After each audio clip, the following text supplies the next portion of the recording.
తెలంగాణ ప్రభుత్వం కీలక నిర్ణయం తీసుకుంది. ఏపీ నిర్మిస్తున్న గోదావరి వనకచర్ల ప్రాజెక్టుపై ఇవాళ రాష్ట్ర ప్రభుత్వ ఆధ్వర్యంలో ఎంపీల సమావేశం ఏర్పాటు చేసింది. సాయంత్రం 4 గంటలకి ఎంపీలు భేటీ కానున్నారు. ఎంపీల సమావేశానికి సీఎం రేవంత్ రెడ్డి హాజరు కానున్నట్లుగా ఇరిగేషన్ శాఖ మంత్రి ఉత్తమ్ కుమార్ రెడ్డి వెల్లడించారు. ఇరిగేషన్ మంత్రి ఉత్తమ్ ఆధ్వర్యంలో ఎంపీల భేటీ కొనసాగనుండగా ఇప్పటికే రాజ్యసభ, లోక్సభ ఎంపీలకు ప్రభుత్వం ఆహ్వానం పంపింది.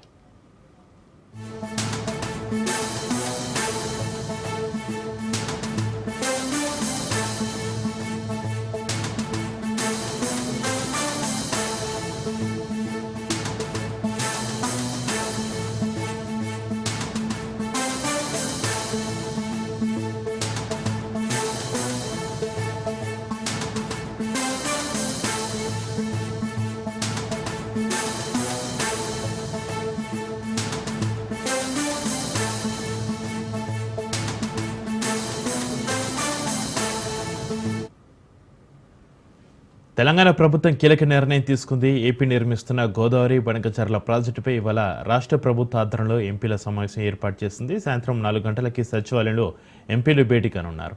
ఎంపీల సమావేశానికి సీఎం రేవంత్ రెడ్డి హాజరు కానున్నట్లుగా ఇరిగేషన్ శాఖ మంత్రి ఉత్తమ్ కుమార్ రెడ్డి వెల్లడించారు. ఇరిగేషన్ మంత్రి ఉత్తమ్ ఆధ్వర్యంలో ఎంపీల భేటీ కొనసాగనుండగా ఇప్పటికే రాజ్యసభ, లోక్సభ ఎంపీలకు ప్రభుత్వం ఆహ్వానం పంపింది.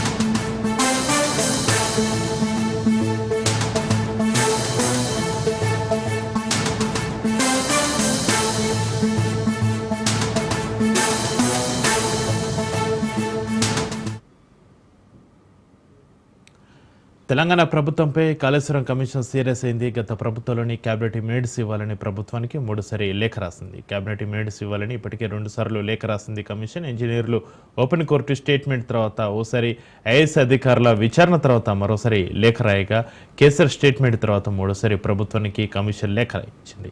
గతంలో రాసిన లేఖలకు పూర్తి సమాచారం ప్రభుత్వం ఇవ్వలేదు. అయితే కమిషన్కు మినిట్స్ ఇవ్వాలా వద్దా అని క్యాబినెట్లో రేవంత్ రెడ్డి సర్కార్ చర్చించుకోనుంది.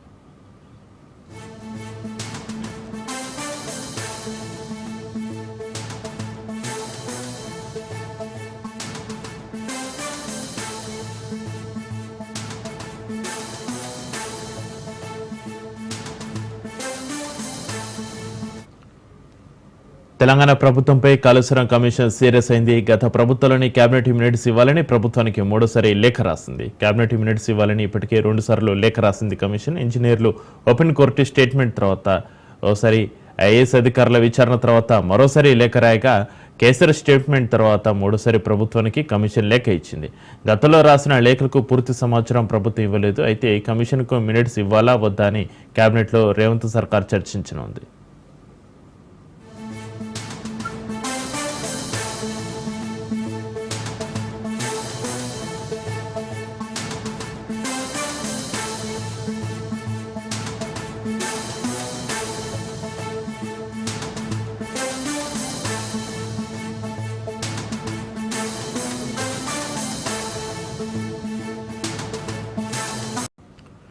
ఫోన్ ట్యాపింగ్ కేసులో తెలంగాణ పిసిసి చీఫ్ మహేష్ కుమార్ గౌడ్ సంచలన వ్యాఖ్యలు చేశారు. బీఆర్ఎస్ ప్రభుత్వంలో కాంగ్రెస్ నాయకుల ఫోన్ ట్యాపింగ్ జరిగిందని మహేష్ కుమార్ గౌడ్ ఆరోపించారు. ఫోన్ ట్యాపింగ్ హేయమైన చర్య అని విమర్శించారు. తమ మూమెంట్స్ అన్ని కూడా ట్రాక్ చేశారని చెప్పారు. ఈ ఫోన్ ట్యాపింగ్ లిస్టులో సీఎం రేవంత్ రెడ్డి సహా 650 మందికి పైగా కాంగ్రెస్ నేతల ఫోన్ నెంబర్లు ఉన్నాయని వెల్లడించారు.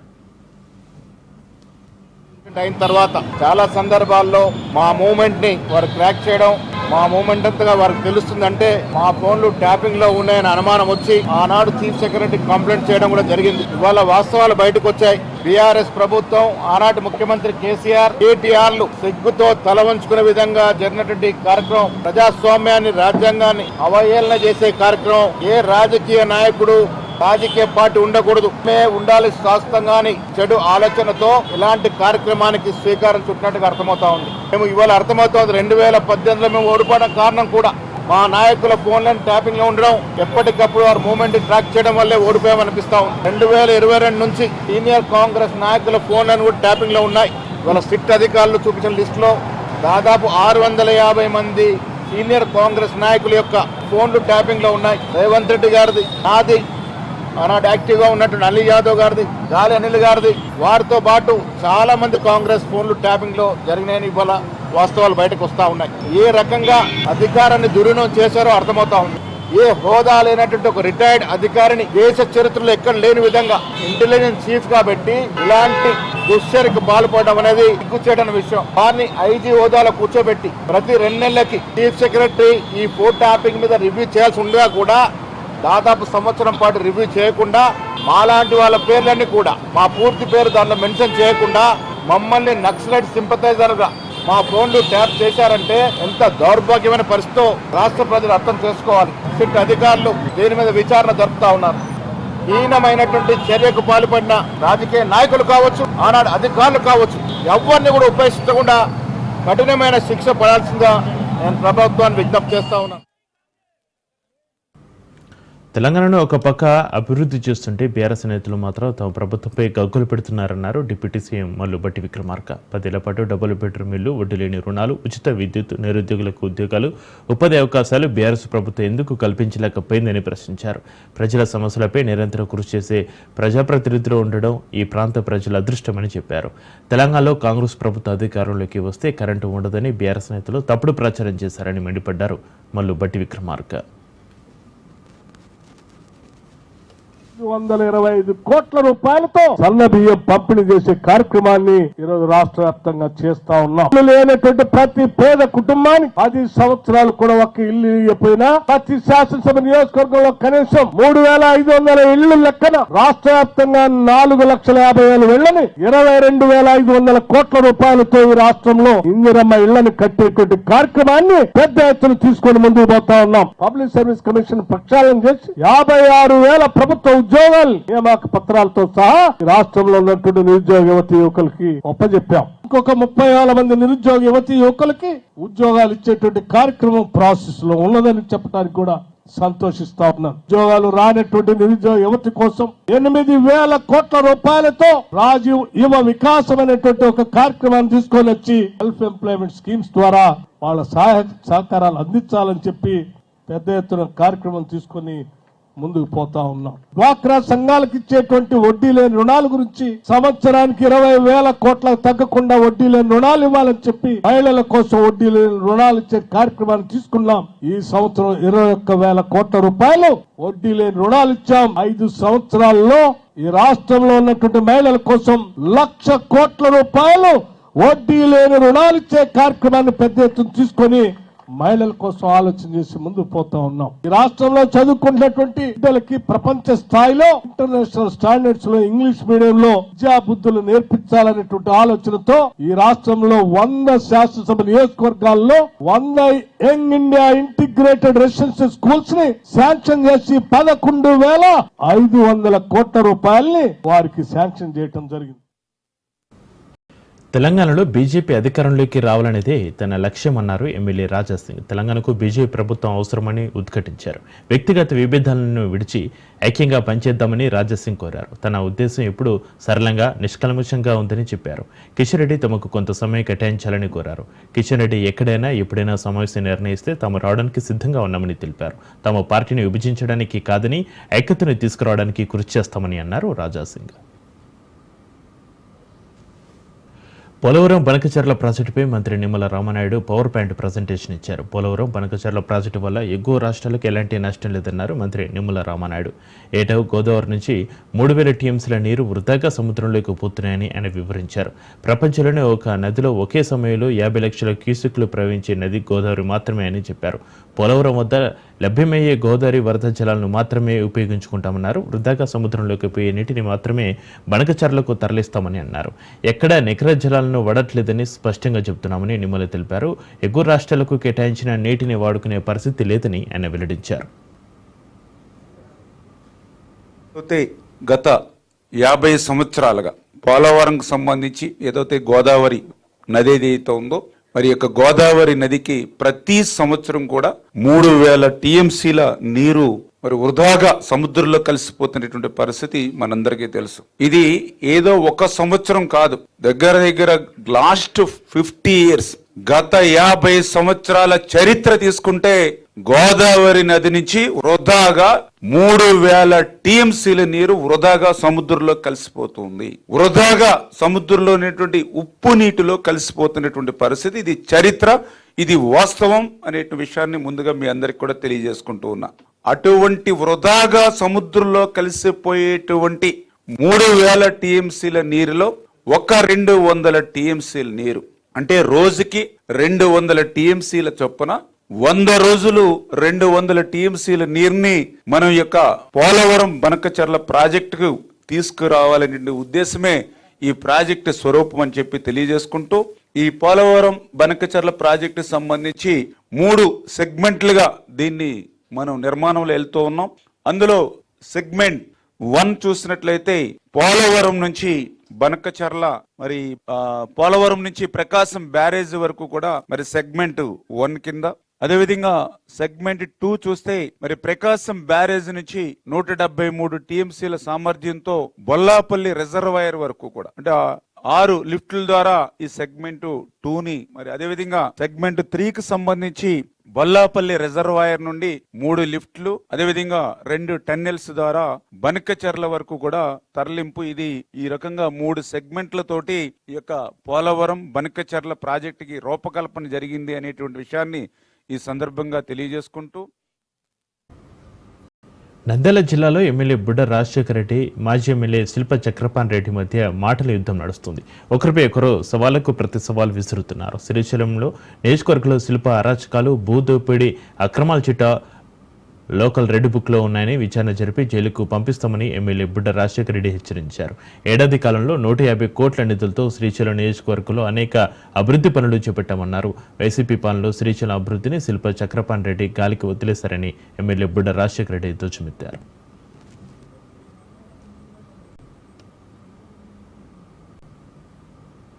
మళ్ళీ వాళ్ళకి అవకాశాలు ఇస్తారనుకో, కానీ ఆ దుర్మార్గులు మాత్రం ఇదే ఆలోచనలో ఉన్నారు.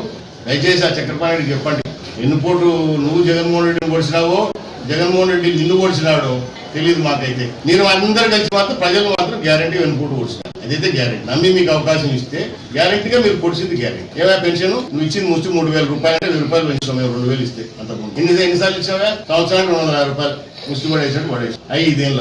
మేము గతంలో 200 రూపాయలు మీ తండ్రి గారు 200 రూపాయలు ఇస్తే చంద్రబాబు నాయుడు గారు 1000 రూపాయలు చేసి అలా దాన్ని 2000 చేసి ఒకటేసారి మీ లెక్క కాదు 100 200 కాదు, మళ్ళీ ప్రభుత్వం వస్తే 4000 చేస్తామని చెప్పి 4000. వైఎస్ఆర్ ఏమన్నా వికలాంగులకు డిజబుల్ క్యాండిడేట్స్ కి ఏమైనా పెంచినావా? 1 రూపాయి ఏమైనా పెంచినావా? ఇప్పుడు 6000 రూపాయలు 3000 చేసింది మేమే. గతంలో నువ్వు 200 ఇస్తా ఉంటే 3000 రూపాయలు చేసినాం, ఇప్పుడు దాన్ని 6000 రూపాయలు చేసినాం. నడవలేని పరిస్థితి, మంచం మీద నుంచి లేయలేని పరిస్థితి ఉన్న వాళ్ళకు 10,000 15,000 రూపాయలు ఇస్తాం. ప్రతి నెల 1వ తారీఖునే తెల్లవారుదామున 5:30కే స్టార్ట్ అవుతుంది. ఒకటే రోజు రాష్ట్ర వ్యాప్తంగా. నువ్వు చేసిన కనకారం ఏందా? ఈ పెన్షన్ వంచడానికి మళ్ళీ వాలంటీర్లు ప్రభుత్వ ధనం దండగా నీ మనసులో పెట్టుకొని ప్రభుత్వ డబ్బు ఇచ్చి పనిచేస్తారు. ఇప్పుడే ఆ వాలంటీర్ వ్యవస్థ లేకుండా 15 లేదా ఒకటే రోజు అయిపోతుంది.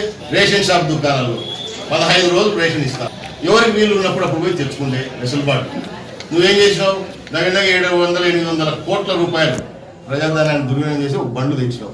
రోడ్డు మీద నిలబడితే వాడు ఎండకుండాల్సిందే, వానకుండాల్సిందే. బియ్యం తడిచిపోయినా, బ్యాగ్ తడిచిపోయినా, చక్కెర తడిచిపోయినా, తడిచిపోయినది ఇప్పుడు తీసుకోవాలి.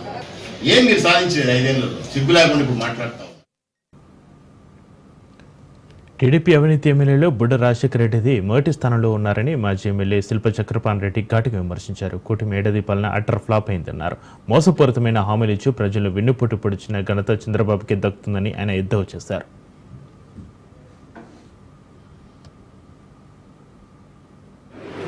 ఒక 4000 రూపాయల పెన్షన్ తప్ప, ఒక గ్యాస్ సిలిండర్ తప్ప, ఈ నెలలో ఇచ్చినటువంటి తల్లికి వందనం తప్ప మీరు చెప్పిన వాగ్దానాలు ఏమిచ్చారో చెప్పాల్సిన అవసరం ఉంది. ఆ రోజు 18 ఏళ్ళు నిండిన ప్రతి మహిళకు మీకు 15,000 రూపాయలు చేసి సంవత్సరానికి 18,000 రూపాయలు మీరు బ్యాంకులు వేసి మాట్లాడండి. ఈరోజు 3 గ్యాసులు ఇస్తామన్నది సంవత్సరంలో ఎగరగొట్టి ఒక్క గ్యాస్ చేతిలో పెట్టారు. 3 గ్యాసుల డబ్బులు బ్యాంకులు వేయండి. అదేవిధంగా రైతు భరోసా కింద మీరేమంటా ఉన్నారు, సెంట్రల్ గవర్నమెంట్ ఇది 6,000 అంట, వీళ్ళు ఇచ్చే 14,000 3 విడతలు వేస్తారంట. అంటే ఆ రోజు జగన్మోహన్ రెడ్డి గారు వేస్తూ ఉంటే డబ్బు కాదా? ఈరోజు చూస్తే మళ్ళీ చేతగాక 3 విడతలు అంటున్నారు సంవత్సరం తర్వాత. పాత గతంలో 20,000 రూపాయలు కూడా జమ చేయాల్సిన అవసరం ఉందని కూడా కోరుతా ఉన్నాం. అదేవిధంగా మా పిల్లల భవిష్యత్తు ఆ రోజు మీ అందరికీ కూడా నిరుద్యోగ భృతి ఇస్తా 3,000 అన్నారు. 36,000 బ్యాంకులు వేసి మాట్లాడండి మీరు ముందు, తర్వాత మాట్లాడదాం. మీరు చేసినటువంటి గొప్ప కార్యాలు, మీరు చేసినటువంటి అభివృద్ధి గురించి మాట్లాడడానికి మళ్ళీ ఒక రోజు కూర్చున్నాం.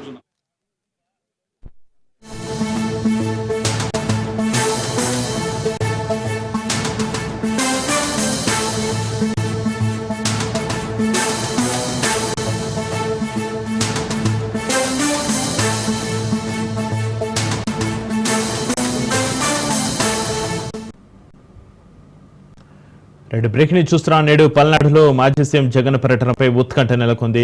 సత్తెనపల్లి రెంటపాలలో వైసీపీ నేత నాగా మల్లేశ్వరరావు విగ్రహ ఆవిష్కరణకు వెళ్లాలని జగన్ నిర్ణయించుకున్నారు. అయితే జగన్ పర్యటనకు అనుమతి లేదంటున్నారు జిల్లా ఎస్పీ శ్రీనివాసరావు. మరోపక్క వైసీపీ క్యాడర్ జగన్ టూర్ ఏర్పాట్లను పూర్తి చేశారు. వైసీపీ నేతలు అనుమతి కోరారని, తమ డిపార్ట్మెంట్ అడిగిన వివరాలను వారు ఇవ్వలేదన్నారు. మాజీ సీఎం జగన్ సత్తెనపల్లి పర్యటనకు అనుమతి లేదన్నారు. ల్యాండ్ ఆర్డర్ సమస్య కారణంగా పర్మిషన్ ఇవ్వలేమని స్పష్టం చేశారు. తాము అడిగిన పత్రాలు ఇస్తే అనుమతిని పరిశీలిస్తామన్నారు.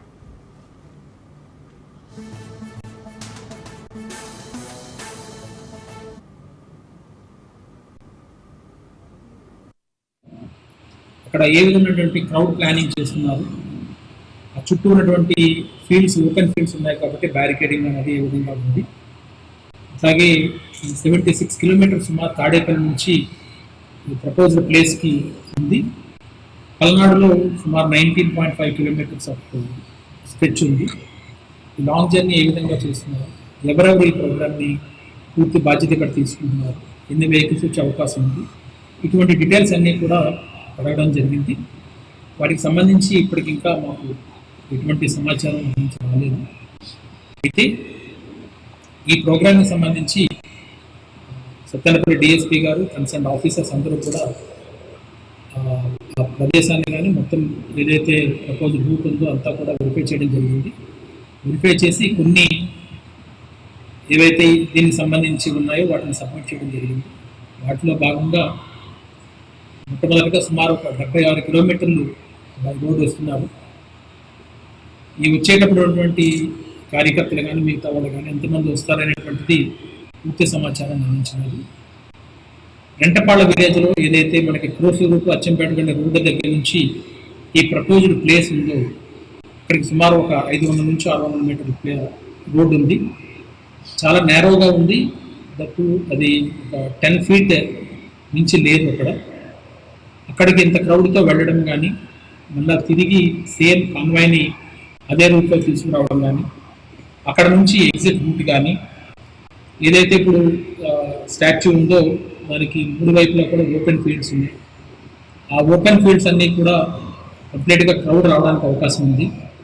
అలాగే సుమారుగా ఒక 30,000 మందికి భోజనాలు ఎస్పీ సూపర్ మార్కెట్ దగ్గర ఏర్పాటు చేస్తున్నటువంటి సమాచారం కూడా మా దగ్గర ఉంది.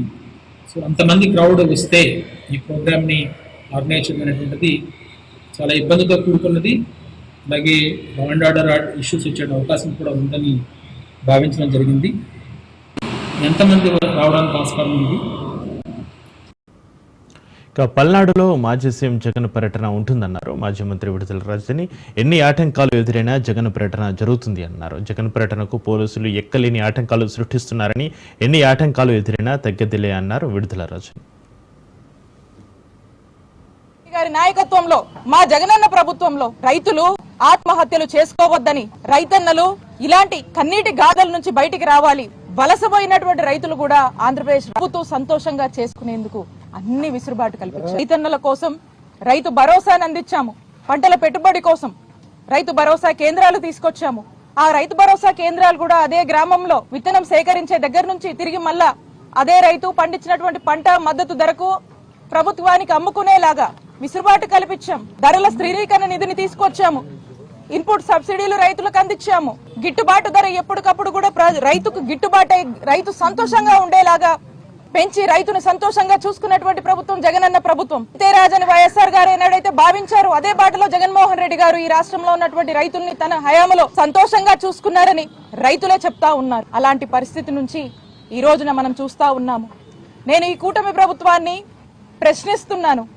ఈ రైతుల బాధలు, ఈ ఆత్మహత్యలు మీకు కనపడటం లేదా? ఈ గోడు మీకు వినపడటం లేదా? ఈ కుటుంబాన్ని ఎవరు ఆదుకుంటారు? పల్నాడు జిల్లా చిలకలూరిపేట నియోజకవర్గంలో విషాదం చోటు చేసుకుంది. ఇద్దరు రైతులు ఆత్మహత్యకు పాల్పడ్డారు. అప్పుల బాధతో ఆత్మహత్య చేసుకున్నారు. నాదెండ్లకు చెందిన ఆదినారాయణ, దుబాడుకు చెందిన గోపాలరావు పొలంలోనే పురుగుల మందు తాగి ఆత్మహత్య చేసుకున్నారు. పోలీసులు కేసు నమోదు చేసుకుని దర్యాప్తు చేస్తున్నారు. సుమారుగా 6 గంటల ప్రాంతంలో నాదెండ్ల మండలం తూబాడు గ్రామానికి చెందినటువంటి విడిపోయిన గోపాలరావు అనే వ్యక్తి తూబాడు విలేజ్లోని గ్రామ పొలాలలో అతను వచ్చేసి పాయిజన్ తీసుకుని చనిపోవడం జరిగింది. ఈ విషయం మీద వాళ్ళ భార్య వచ్చేసి పోలీస్ స్టేషన్ దగ్గర కంప్లైంట్ ఇవ్వడం జరిగింది. దీనిపైన మేము కేసు నమోదు చేసి దర్యాప్తు చేయడం జరుగుతుంది. ఈ విషయాన్ని నాదెండ్ల ఎంఆర్ఓ గారికి తెలియజేయడం జరిగింది. అలాగే అగ్రికల్చర్ ఆఫీసర్ గారికి ఎంపీడీ గారికి తెలియజేసి దీని మీద మేము చర్య తీసుకోవడం జరుగుతుంది. దీనిలో ముఖ్యంగా వచ్చేసి తను సుమారుగా 15 ఎకరాల పొలం చేసుకుంటూ ఆ పొలానికి పెట్టుబడులు పెట్టి ఆ పొలానికి అప్పు చేస్తామని చెప్పి రిపోర్ట్ ఇస్తున్నారు. దాని మీద మేము ఎంక్వైరీ చేసి కొద్ది నివేదిక ఇవ్వడం జరుగుతుంది. అలాగే నాదెండ్ల మండలం నాదెండ్ల గ్రామానికి చెందినటువంటి నాశం ఆదినారాయణ అనే వ్యక్తి సుమారు వయసు వచ్చేసి 49 సంవత్సరాల నుంచి క్యాస్ట్ రాజు. ఇతను కూడా సుమారు 70 ఎకరాల పొలం చేసుకోవడం జరిగింది. ఇతని పొలంలో పొలం చేసినటువంటి అప్పుల వల్ల ఇతని మనస్తాపాన్ని గుర్తించి ఆయుధం తీసుకుని పొలంలో చనిపోవడం జరిగింది. ఈ విషయం కూడా భార్య ద్వారా కంప్లైంట్ వచ్చింది. దీనిపైన కూడా మేము కేసు నమోదు చేసి తదుపరి దర్యాప్తుతో పూర్తి వివరంగా ఎంక్వైరీ చేసి మొత్తం కూడా ఎంక్వైరీ రిపోర్ట్ మొత్తం ఎంఆర్ఓ గారు, ఎంపీడీఓ గారు, అగ్రికల్చర్ ఆఫీసర్ ద్వారా పంపడం జరుగుతుంది. అప్పుల పాలయ్యి బాకీలు అయ్యి ఆత్మహత్య చేసుకున్నాడండి. దానికి బాకీల వల్లకి దానివల్ల ఇబ్బంది పడి చేసుకున్నాడు మా మేనల్లుడు. రైతు పేరు ఆదినారాయణ అండి. నాశం ఆదినారాయణ. నా పేరు వెల్పల్లి లింగయ్య. ఎప్పుడు చేసుకున్నాడు, ఎందుకు చేసుకున్నాడు? నిన్న చేసుకున్నాడు. నిన్న 3 ఇంటి నుంచి బయటికి వెళ్ళాడు. రాత్రి 1 గంట దాకా దూలేవడం కనపడలేదు. తెల్లారి 5 పోతే పలానా చాటు ఉంటాడని తెలిసి పోయి తీసుకొచ్చేవాడు బాడీ. ఎక్కడ పొలం నేను అవరి బాయి కాడంతో.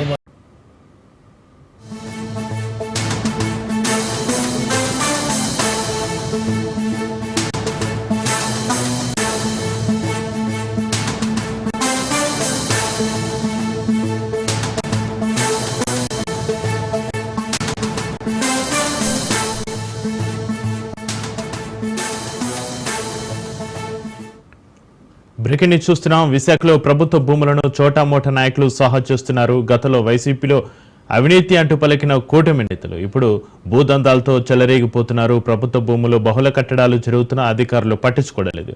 ఏడాదిగా బంజారా భూముల నిర్మాణం జరిగిన టౌన్ ప్లానింగ్ అధికారులు చూసినట్లుగా వివరిస్తున్నారు. జీవీఎంసీ పరిధిలో ఉన్న బుచ్చిరాజుపాలెంలో సర్వే నంబర్ 2/2లో అక్రమ కట్టడాలు జరుగుతున్నాయి. తప్పుడు సర్వే నంబర్ 2/1గా మార్చి అక్రమార్కులు అనుమతులు తీసుకున్నారు. డిజిటల్ సర్వేలో అసలు భాగోత్వం బయటపడింది. తప్పుడు సర్వేలో బిల్డర్ నిర్మాణాలు చేపట్టాడు. రాజకీయ అండతో అధికారులను మేనేజ్ చేస్తున్నారని ఆరోపణలు వినిపిస్తున్నాయి. ప్రభుత్వ జీవను అధికారులు పట్టించుకోవడం లేదు. అక్రమార్కులకు కొమ్ము కాసే టౌన్ ప్లానింగ్ అధికారులపై చర్యలు తీసుకోవాలని ప్రజా సంఘాలు డిమాండ్ చేస్తున్నాయి.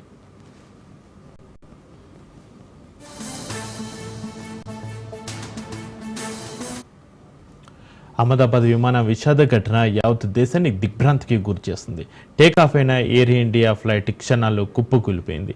ఆ దుర్ఘటనకు సంబంధించి తాజాగా మరో వీడియో బయటకు వచ్చింది. ఈ ప్రమాదం జరిగిన భవనంలోని విద్యార్థులు ప్రాణభయంతో బాల్కనీ నుంచి కిందకు దూకారు.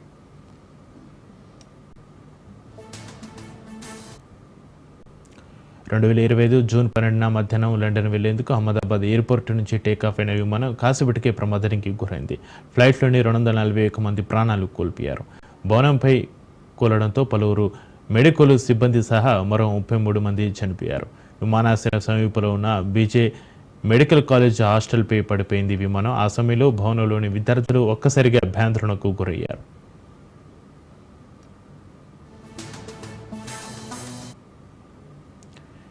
ఇక కొందరు విద్యార్థులు 2-3 అంతస్తులోని బాల్కనీల నుంచి బెడ్షీట్లు తాళ సాయంతో కిందికి దూకి ప్రాణాలు కాపాడుకున్నారు. ఇందుకు సంబంధించిన దృశ్యాలు సోషల్ మీడియాలో వైరల్గా మారాయి. భవనానికి ఒకవైపు ప్రమాదం కారణంగా భారీగా మంటలు చెలరేగా మరోవైపు నుంచి విద్యార్థులు కిందకు దూకుతున్నట్లుగా ఆ వీడియోలో దృశ్యాలు నమోదయ్యాయి.